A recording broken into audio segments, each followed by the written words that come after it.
The boarding house. Mrs. Mooney was a butcher's daughter. She was a woman who was quite able to keep things to herself, a determined woman. She had married her father's foreman and had opened a butcher's shop near Spring Gardens. But as soon as his father-in-law was dead, Mr. Mooney began to go to the devil. He drank, plundered the till, ran headlong into debt. It was no use making him take the pledge. He was sure to break out again a few days after. By fighting his wife in the presence of customers and by buying bad meat, he ruined his business. One night he went for his wife with the cleaver, and she had to sleep at a neighbor's house. After that they lived apart. She went to the priest and got a separation from him with care of the children. She would give him neither money nor food nor house room, and so he was obliged to enlist himself as a sheriff's man. He was a shabby, stooped little drunkard with a white face and a white mustache, white eyebrows penciled above his eyes, which were veined and raw, and all day long he sat in the bailiff's room, waiting to be put on a job. Mrs. Mooney, who had taken what remained of her money out of the butcher business and set up a boarding house in Hardwick Street, was a big, imposing woman. Her house had a floating population made up from tourists from Liverpool and the Isle of Man, and occasionally artistes from the music halls. Its resident population was made up of clerks from the city. She governed the house cunningly and firmly, knew when to give credit, when to be stern, and when to let things pass. All the resident young men spoke of her as the Madam. Mrs. Mooney's young men paid 15 shillings a week for board and lodgings, beer or stout at dinner excluded. They shared in common tastes and occupations, and for this reason they were very chummy with one another. They discussed with one another the chances of favorites and outsiders. Jack Mooney, the madam's son, who was clerk to a commission agent in Fleet Street, had the reputation of being a hard case. He was fond of using soldiers' obscenities. Usually he came home in the small hours. When he met his friends, he always had a good one to tell them, and he was always sure to be on to a good thing, that is to say, a likely horse or a likely artiste. He was also handy with the mitts and sang comic songs.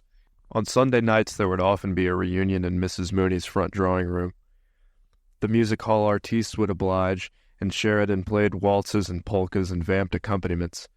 Polly Mooney, the madam's daughter, would also sing. She sang, "I'm a naughty girl, you needn't sham, you know I am." Polly was a slim girl of 19. She had light soft hair and a small, full mouth.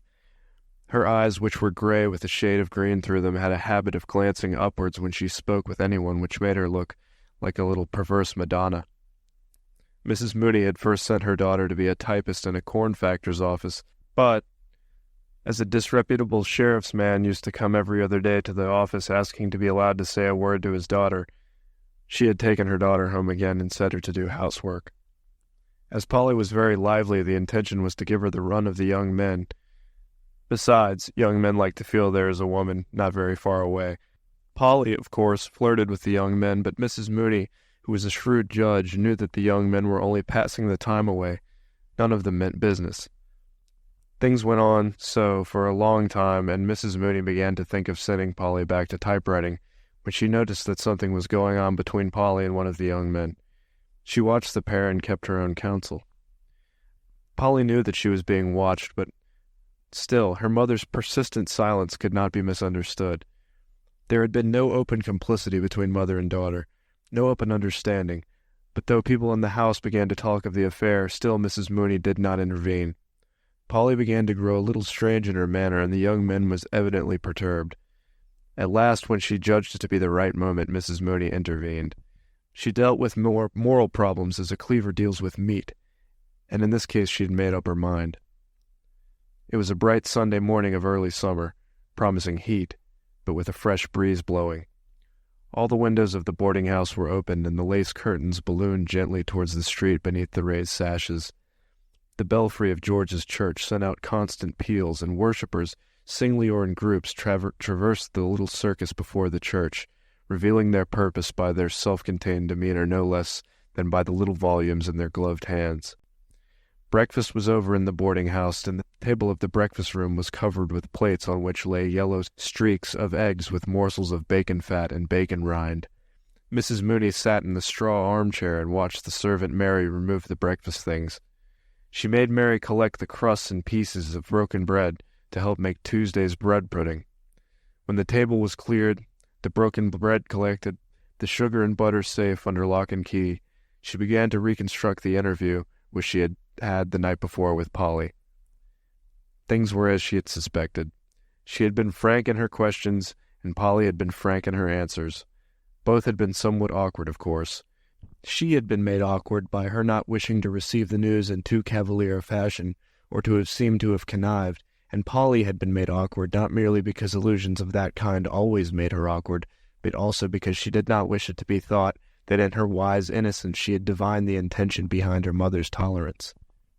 Mrs. Mooney glanced instinctively at the little gilt clock on the mantelpiece as soon as she had become aware through her reverie that the bells of George's church had stopped ringing. It was 17 minutes past 11. She would have plenty of time to have the matter out with Mr. Durand, and then catch short 12 at Marlborough Street. She was sure she would win. To begin with, she had all the weight of social opinion on her side. She was an outraged mother. She had allowed him to live beneath her roof, assuming he was a man of honor, and he had simply abused her hospitality. He was 34 or 35 years of age, so that youth could not be pleaded as his excuse, nor could ignorance be his excuse, since he was a man who had seen something of the world. He had simply taken advantage of Polly's youth and inexperience. That was evident. The question was, what reparation would he make? There must be reparation made in such case. It is all very well for the man. He can go his ways as if nothing has happened, having had his moment of pleasure, but the girl has to bear the brunt. Some mothers would be content to patch up such an affair for a sum of money.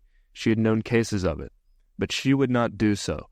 For her, only one reparation could make up for the loss of her daughter's honor: marriage. She counted all her cards again before sending Mary up to Durand's room to say that she wished to speak with him. She felt sure she would win.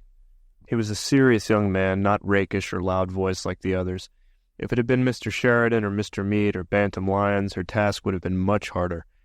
She did not think he would face publicity. All the lodgers in the house knew something of the affair. Details had been invented by some. Besides, he had been employed for 13 years in a great Catholic wine merchant's office, and publicity would mean for him perhaps the loss of his job. Whereas if he agreed, all might be well. She knew he had a good screw for one thing, and she suspected he had a bit of stuff put by. Nearly the half hour, she stood up and surveyed herself in the pier glass. The decisive expression of her great florid face satisfied her, and she thought of some mothers she knew who could not get their daughters off their hands.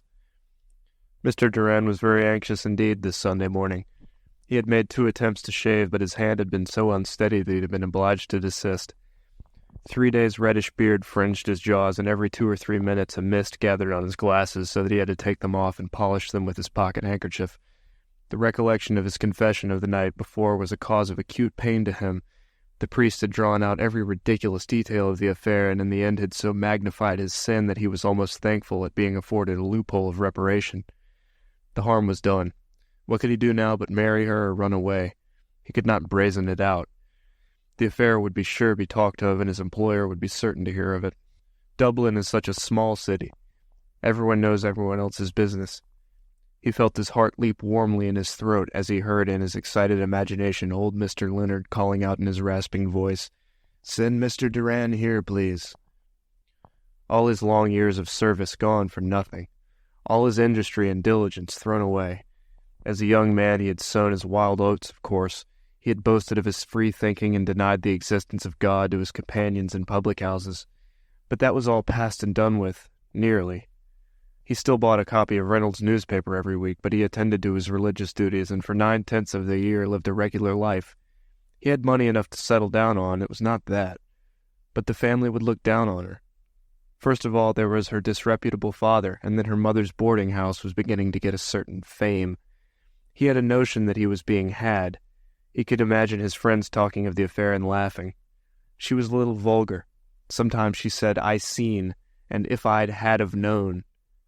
But what would grammar matter if he really loved her? He could not make up his mind whether to like her or despise her for what she had done.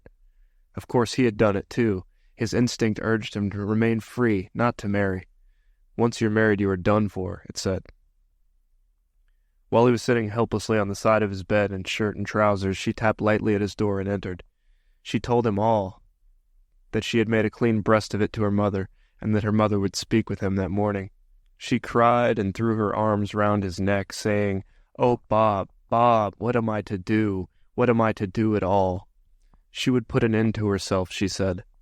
He comforted her feebly, telling her not to cry, that it would be all right, never fear. He felt against his shirt the agitation of her bosom.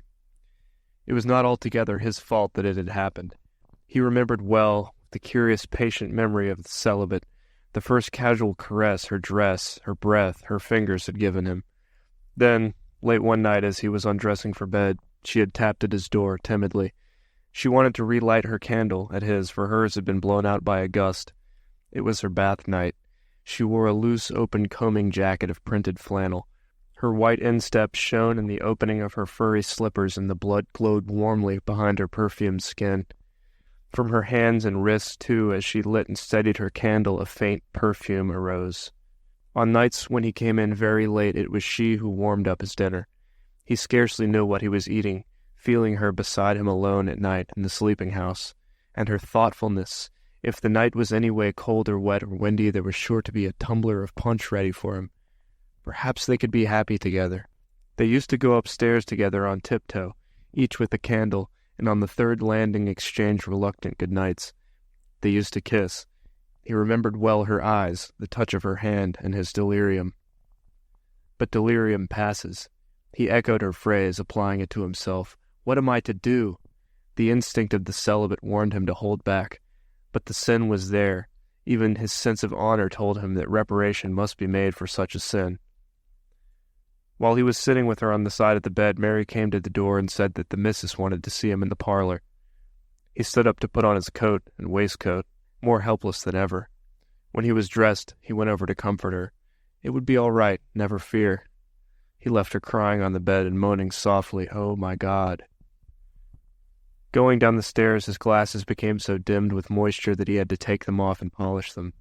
He longed to ascend through the roof and fly away to another country where he would never hear again of his trouble, and yet a force pushed him downstairs step by step. The implacable forces of his employer and of the madam stared upon his discomfiture. On the last flight of stairs he passed Jack Mooney, who was coming up from the pantry nursing 2 bottles of Bass. They saluted coldly, and the lover's eyes rested for a second or two on a thick bulldog face and a pair of thick, short arms. When he reached the foot of the staircase, he glanced up and saw Jack regarding him from the door of the return room. Suddenly he remembered the night when one of the music-hall artistes, a little blonde Londoner, had made a rather free allusion to Polly. The reunion had almost been broken up on account of Jack's violence. Everyone tried to quiet him. The music-hall artiste, a little paler than usual, kept smiling and saying there was no harm meant, but Jack kept shouting at him that if any fellow tried that sort of a game on with his sister, he'd bloody well put his teeth down his throat, so he would. Polly sat for a little time on the bed, crying. Then she dried her eyes and went over to the looking-glass. She dipped the end of the towel in the water jug and refreshed her eyes with the cool water. She looked at herself in profile and readjusted a hairpin above her ear. Then she went back to the bed again and sat at the foot. She regarded the pillows for a long time, and the sight of them awakened in her mind secret, amiable memories. She rested the nape of her neck against the cool iron bed rail and fell into a reverie. There was no longer any perturbation visible on her face. She waited on patiently, almost cheerfully, without alarm, her memories gradually giving place to hopes and visions of the future. Her hopes and visions were so intricate that she no longer saw the white pillows on which her gaze was fixed, or remembered that she was waiting for anything. At last she heard her mother calling. She started to her feet and ran to the banisters. "Polly! Polly!" "Yes, Mamma?" "Come down, dear. Mr. Duran wants to speak to you." Then she remembered what she had been waiting for. End of The Boarding House